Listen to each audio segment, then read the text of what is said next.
Sabia dessa? O bruxismo é como um terremoto silencioso que ataca sua boca enquanto você dorme. Cada vez que você aperta ou range os dentes, pode estar aplicando até 250 quilos de pressão sobre a mandíbula, mais força do que ao mastigar um osso.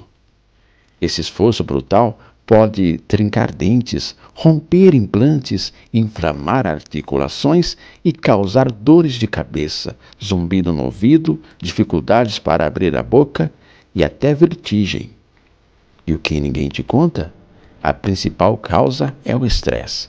O corpo tenta se livrar da tensão à noite, mas acaba prejudicando a sua saúde bucal e facial. Até crianças podem sofrer com isso, especialmente se têm ansiedade ou dificuldades respiratórias. Se você acorda com dor na mandíbula ou sensação de cansaço nos músculos do rosto, vale a pena investigar. Quanto mais cedo detectar, menor será o dano.